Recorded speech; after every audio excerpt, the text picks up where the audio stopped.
ہمراہ ڈرامہ ایک نئے انٹرسٹنگ موڑ پہ جانے والا ہے۔ ایلف غازی یوسف کو کال کرے گی اور اپنے ساتھ ہونے والے سارے معاملات کی اس کے بارے میں بات بتائے گی کہ کس طرح اس کے بیٹے نے اس کی گاڑی کو ہٹ کیا اور کس طرح اس کے پیچھے غنڈے لگائے اور کس طرح اس کا سیل فون چوری ہوا۔ یہ سب کچھ وہ باتیں بتانے کے بعد اپنا نقصان بھی بتا دے گی کہ میرا 7 لاکھ کا نقصان ہوا ہے اور یہ سب کچھ آپ کے بیٹے نے ہی کیا ہے۔ غازی یوسف اس کی بات سنتا ہے اور اسے تسلی دیتا ہے کہ آپ کو پریشان ہونے کی ضرورت نہیں ہے، میں کچھ نہ کچھ کرتا ہوں۔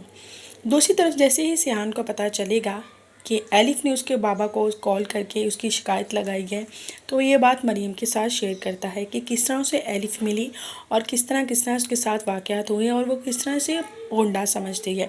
مریم اس کی ساری باتیں سننے کے بعد اسے کہتی ہے کہ تمہیں اس لڑکی کو اس کے حال پہ چھوڑ دینا چاہیے، مجھے تو یہ لڑکی بیوقوف لگتی ہے۔ آگے سے سیان کہتا ہے کہ نہیں، بالکل میں اس لڑکی کو ایسے تو چھوڑنے والوں میں سے نہیں ہوں، میں اسے تھوڑی سی سزا تو ضرور دوں گا اور کچھ کروں نہ کروں اس کے پیچھے 2-3 گاڑیاں تو لازمی لگاؤں گا۔ مریم اسے پھر بھی کہے گی کہ چھوڑ دو سیان، مجھے تو وہ لڑکی آلریڈی تمہاری باتوں سے سن کے لگ رہا ہے کہ بیوقوف سی ہے، تم اس کی طرح بیوقوف مت بنو۔ لیکن سیان کہے گا نہیں مریم، ایک بار مجھے اس کو ایک سزا دینے ہی دو۔ دوسری طرف غازی یوسف لالا سے ملے گا اور اس کو بولے گا کہ تم میرے صبر کو آزما رہے ہو۔ آگے سے لالا کہے گا میں نے تو تمہارے صبر کو بھی آزمایا ہی نہیں ہے غازی، میں تو بس تمہیں تمہاری صرف اوقات یاد دلوا رہا ہوں۔ اور غازی عباس، یہ جو تم نے نیا کھیل شروع کیا ہے نا زمینوں پر قبضہ کرنے کا، تو غور سے سن لو، اس کا اختتام بھی میں خود ہی کروں گا۔ اس کے بعد لالا جیسے ہی گھر جائے گا، وہ اپنے گھر کے کمرے کا جس طرح دروازہ کھولے گا، وہاں پر ایک عورت کی لاش لٹک رہی ہوگی۔ لالا یہ دیکھ کے بے حد پریشان ہو جائے گا، اسے یہ لگے گا کہ یہ سب کچھ غازی یوسف نے کروایا ہے، یا پھر کون ہے جس نے یہ حرکت کی ہے۔ جہاں تک مجھے لگ رہا ہے یہ جس کی لاش لٹک رہی ہے، یا شاید یہ لالا کی بیٹی ہو یا اس کی بیوی ہو۔ آنے والی ایپیسوڈ اور بہت زیادہ انٹرسٹنگ ہونے والی ہیں۔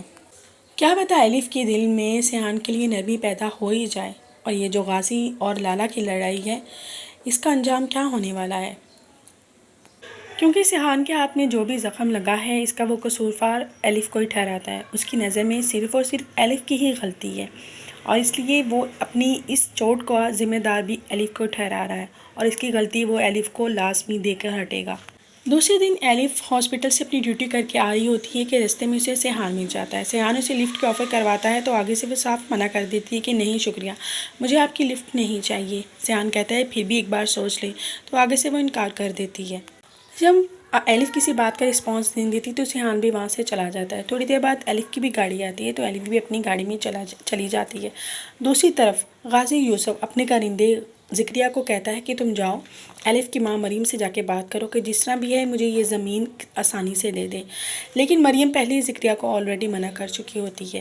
اس کے بعد غازی یوسف خود مریم سے ملنے کے لیے آتا ہے اور اسے کہتا ہے کہ میں تمہیں بلینک چیک دے رہا ہوں، اس میں تم جتنی چاہے رقم بھر سکتی ہو اور یہ زمین مجھے دے دو۔ آگے سے مریم اس کا کسی بھی ایٹیٹیوڈ کو اپنے خاطر میں نہیں لاتی، وہ اس کے سامنے ہی وہ بلینک چیک کو پھاڑ دیتی ہے اور کہتی ہے کہ جب میں نے بول دیا ہے کہ مجھے یہ زمین نہیں دینی تو آپ کو میری ایک کی بھی بات سمجھ نہیں آتی۔ اس کی بات سن کے غازی یوسف کا پارا ہائی ہو جاتا ہے۔